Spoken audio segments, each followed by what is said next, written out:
আসসালামু আলাইকুম। একটা শর্ট লাইভে আসলাম। আপনারা সবাই ইতিমধ্যে দেখেছেন যে একটা নিউজ বের হয়েছে যে আওয়ামী লীগ এবং তার ফ্যাসিস্ট যে সমস্ত সহযোগী ছিল, পুলিশ, গোয়েন্দা সংস্থা, আর্মি, এদের সহযোগিতায় একটা 5ই আগস্ট এই সময়কার মধ্যে একটা নাশকতা করার চেষ্টা করা হচ্ছে। সবচেয়ে ইম্পর্টেন্ট যে তথ্য যেটা ওখানে আমরা পেলাম, আচ্ছা প্রথমেই বলে রাখি, সম্ভবত রিপোর্টটা দিয়েছে এনএসআই। আমি তারপর এটা আরো আগেই আসা ছিল, তারপরেও মেজর জেনারেল ফরিদকে আমি ধন্যবাদ জানাই এই রিপোর্টটা দেওয়ার জন্য। আমার কাছে মনে হয়েছে এটা, যদিও ডাইরেক্টলি কেউ বলে নাই, আমি যেটুকু খবর পেলাম এটা এনএসআই করেছে। এখানে একটা ইম্পর্টেন্ট ফ্যাক্টর হচ্ছে, ওই তথ্য অনুযায়ী 8ই জুলাইতে একটা 400 জনের আওয়ামী লীগের ক্যাডারকে দেশের বিভিন্ন জায়গা থেকে এসে একটা ওয়ার্কশপ করিয়েছে একটা এনজিওর নামে, একটা কনভেনশনাল সেন্টারে। আপনি একটা জিনিস চিন্তা করে দেখেন, একটা কনভেনশন সেন্টারে এনজিওর ব্যানারে 400 জনের একটা ওয়ার্কশপ হচ্ছে, যেখানে শেখানো হচ্ছে হিট অ্যান্ড রান টেকনিক, মানে হচ্ছে গেরিলা টেকনিক, যে কোনো জায়গায় একটা নাশকতা করে সাথে সাথে পালায় যাওয়া। এই তথ্যটা গোয়েন্দা সংস্থা, আর্মি গ্রাউন্ডে ডিপ্লয়েড আছে, কেউ কোনো কিছু জানে না।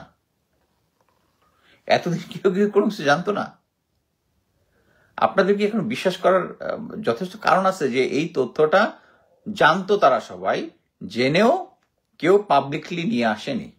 কারণ তারা চাইছে তারা চাইছে যে দেশের মধ্যে একটা অরাজকতা হোক। আপনি চিন্তা করেন, বেনজিরের কয়েকদিন আগে একটা লিক করা অডিও দেখছেন, সেটার মধ্যে ক্লিয়ারলি বলেছে তার সাথে আওয়ামী মনোভাব সম্পন্ন যারা পুলিশে আছে তাদের সাথে যোগাযোগ আছে। এখন আমি ভাই সেনাবাহিনীতে ছিলাম, আমি সেনাবাহিনী থেকে অপশন নিয়েছি 2018 সালে 5 জুলাই।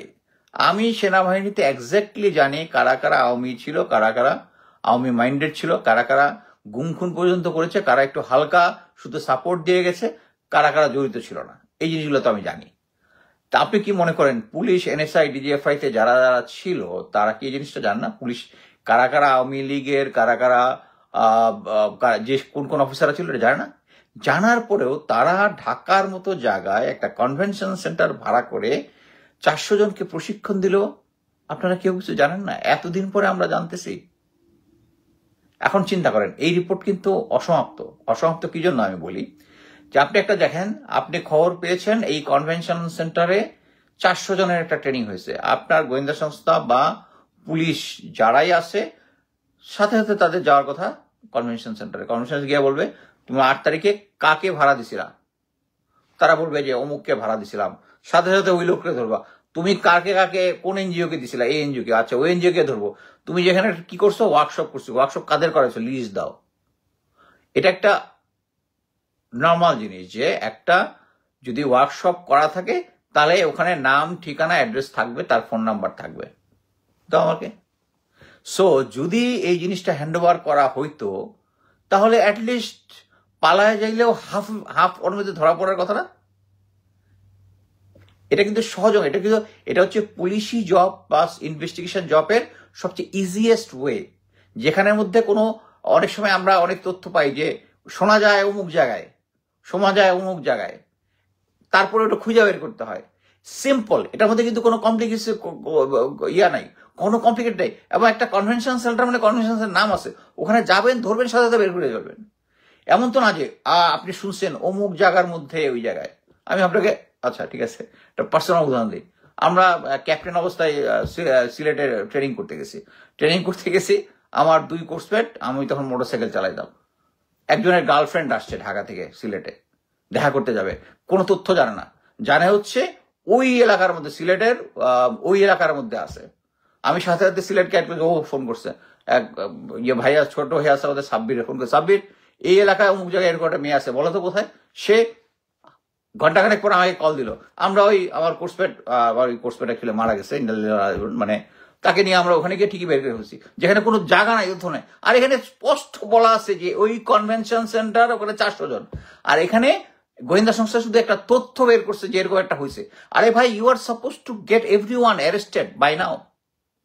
এর কারণটা কি? কারণ হচ্ছে আইন শৃঙ্খলা বাহিনী, প্রশাসন থেকে শুরু করে যারা যারা আছে সবাই ওদিক থেকে, এবং Awami League spending money from outside. রিপোর্টটা দেখেছেন কিনা যে কি ফারুক খানের ভাই যে সামিট গ্রুপের যে আছে, সে মানি ম্যানেজমেন্ট করতেছে এখানে সুইজারল্যান্ডে থেকে ওখানে বসে বসে মানি ম্যানেজমেন্ট করে। আর আমরা হচ্ছে একটা কি বলবো বেইমানের জাতি। আমরা ওই টাকাগুলা খায়া একটা ইনফরমেশনের অর্ধেক দিচ্ছি, বাকি আমরা কনফার্ম যেখানে ওখানে গিয়ে আমরা যেখানে ওই লিস্ট 400 জনের লিস্টটা আদায় করে ওই এনজিওর কাছ থেকে কাদের ব্যানারে আসছে কইরা আমাদেরকে সবগুলাকে ধরে এখন ইয়া করার কথা। আর মনে করেন এমন হইতেই পারে যে প্রথমে তারা দিতে চাবে না, ইয়া যাবে না। বাট আমি একটা জিনিস বলি, এই সমস্ত জায়গায় you have to be ruthless, যেভাবে আওয়ামী লীগ রুথলেস হয়েছিল। কারণ তারা এখানে হচ্ছে দেশ। একটা জিনিস মনে রাখবেন যে আমরা মানব অধিকারের কথা বলি আর কথা বলি, অবশ্যই মানব অধিকার আছে, কিন্তু when is against the country. আপনারা মনে রাখবেন, কোনো দেশে কিন্তু কোনো দেশ স্পাই ধরা পড়লে তার কিন্তু কোনো হিউম্যান রাইটস নাই, তার কিন্তু হিউম্যান রাইটস নাই। কারণ সে এই দেশে, এবং এই দেশে সে নাশকতা করার চেষ্টা করতেছে। এই যে গ্রুপটাকে আছে, ওই গ্রুপটাকে এখন আমরা ধইরা তাদেরকে আইনের আওতায় আনতেছি না। এর কারণ সবাই রয়ে গেছে। কেন রয়ে গেছে? ওই এখন আপনারা বলবেন আমি সেই পুরনো পেঁচাল পারতেছি। সেই পুরনো পেঁচাল একটাই, যেটা হচ্ছে জেনারেল ওয়াকারকে আমরা রেখে দিছি, কিন্তু পুলিশের আইজি মামুনকে আমরা অ্যারেস্ট করাই ফেলছি। পুলিশের মামুনের তার আন্ডারের লোকজন সরাসরি গুলি করছে পাবলিকের দিকে, সিভিলিয়ান দিয়ে, তাই না? সেনাবাহিনী করে নাই। আমি নিজে আমাদের পুরো গ্রুপটাকে নিয়ে 31 আগস্ট জুলাইতে আমরা ইউএন হেডকোয়ার্টারে গেছিলাম as a ex military officer, ধরে যে আমাদের সেনাবাহিনীর লোকজন পাবলিকের দিকে মারতেছে, ban them from UN mission. আমি এটাও বলেছিলাম যে আমি লেফটেন্যান্ট কর্নেল র্যাঙ্ক পদত্যাগ করলাম যে সেনাবাহিনী আমাদের সিভিলিয়ানের দিকে গুলি করে। 5ই আগস্ট যেদিন হাসিনা পালায়, যে ওই দিনও সেনাবাহিনীর হাতে লোকজন মারা গেছে। এখন আমরা এদিকে সার্জিস বলে যে সেনাবাহিনী প্রধান আহতদের চিকিৎসা দিয়ে একদম কি ফালাই ফেলছে। আরে ভাই, সেনাবাহিনীর গুলিতে এখন পর্যন্ত যতজন মারা গেছে সেই রক্তের ঋণ কি শোধ হয়েছে? সেই রক্তের ঋণ কি শোধ হয়েছে? সার্জিস কি তার হিসাব নিয়ে নিছে যে যতজন সেনাবাহিনীর গুলিতে মরেছে, 7.62 মিলিমিটার রাইফেলের গুলিতে মারা গেছে, তাদের হিসাব কিতাব সব হয়ে গেছে, ঋণ শোধ করে দিছে জেনারেল ওয়াকার?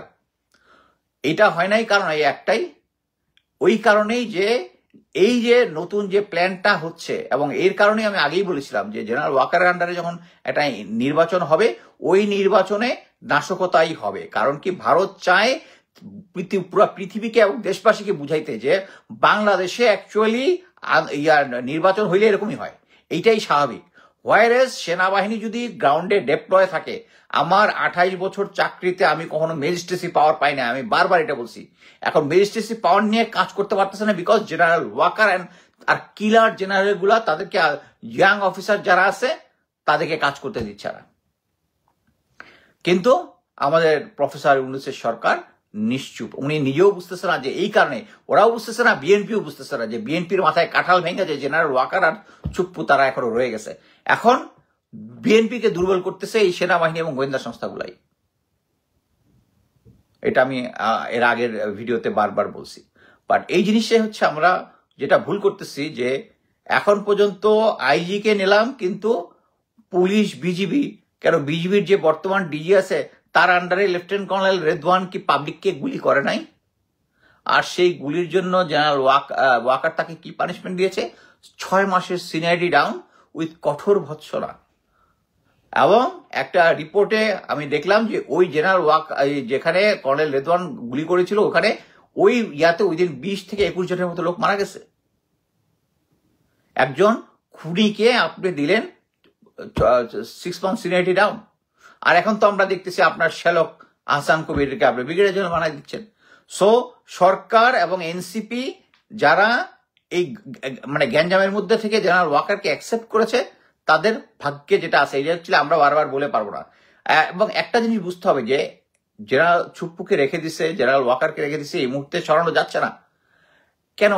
একটা এটা হচ্ছে একটা এইজ ওল্ড কথা। এটা হচ্ছে প্রথম আপনারা যদি শোলে মুভিটা দেখেন, লোহা গরম হ্যাঁ হাতোরা মার দো, ওই সঞ্জীব কুমার বলতেছিল অমিতাভ আরিয়াকে। কারণ কি এই যে সিচুয়েশনটা হইলো, মাইলস্টোন কলেজে যে বিমানটা ডাউন হইলো, এবং এতে সবাই আমরা জানি যে এটার মধ্যে একটা করাপশন ছিল, মেনটেনেন্স ঠিক মতো ছিল না। মেনটেনেন্সের এর আগের যে সেরা প্রধান ছিল সে 3,000 কোটি টাকা মেরে নিয়ে চলে গেছে।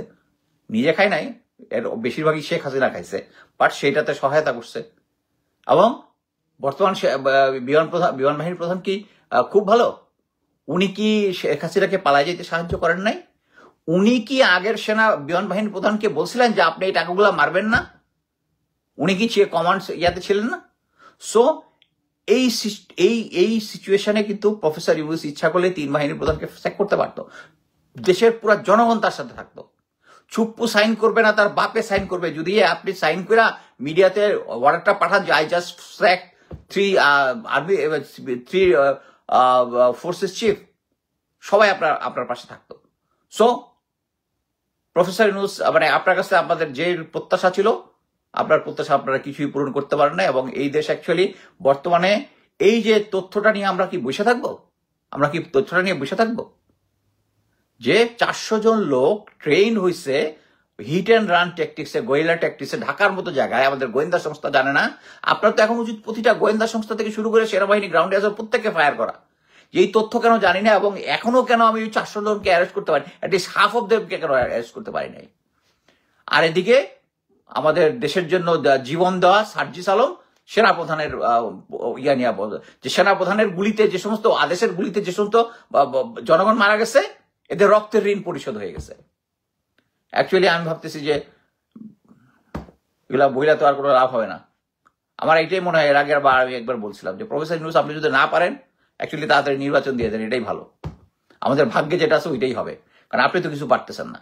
আপনি তো এই ফেসিবাদের যে যারা আছে তাদেরকে জেনারেল ওয়াকারকে সেই 9 ডিবেট জিওসি এখনো তাকে রেখে দিচ্ছেন, বিজিবি রেখে দিচ্ছেন, কমান্ডার গুলো রেখে দিচ্ছেন সবগুলা।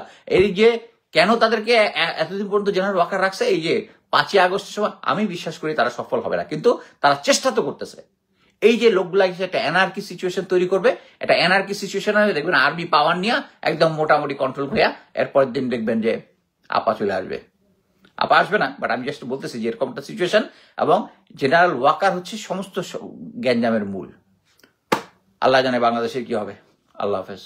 প্রিয় দর্শক, এতক্ষণ আমরা ওনার কথাগুলো শুনলাম, এবং গোয়েন্দা তথ্য আগামী 5 আগস্ট দেশ দখলের স্বপ্ন দেখছে আওয়ামী লীগ। তো এরকম একটি শিরোনামে উনি বেশ কিছু কথা বলেছেন, এবং কর্নেল মোস্তাফিজুর রহমান উনি যে বিষয়টি বললেন, আসলে ডক্টর মোহাম্মদ ইউনূসের জায়গা থেকে, ওনার জায়গা থেকে কতটুকু দেশকে এগিয়ে নিয়ে যাওয়া এবং শৃঙ্খলা পরিস্থিতি ঠিক করার যে বিষয়গুলো, এগুলো কতটা উনি পরিবর্তন করতে পারবেন, এটি নিয়ে কিন্তু বারবার আলোচনা হচ্ছে। এবং বিভিন্ন ব্যর্থতার কারণে ডক্টর মোহাম্মদ ইউনূসের জায়গা থেকে আসলে দেশের যে বর্তমান পরিস্থিতি এবং জুলাই আগস্টের পরবর্তী সময় মানুষের পরিবর্তনের যে একটি আশা আকাঙ্ক্ষা, সেটি আসলে মোহাম্মদ তার জায়গা থেকে একটি সুন্দর নির্বাচনের মাধ্যমে উনি পরিবর্তন করতে পারবে কিনা, এবং এটি যদি না পারে এবং দেশ বিভিন্ন ক্ষেত্রে যে বিষয়গুলো ঘটছে এটা অনেক দুঃখজনক, এবং যদি পরিবর্তনের ধারাকে সমন্বিত রেখে পরিবর্তন করতে না পারে তাহলে কিন্তু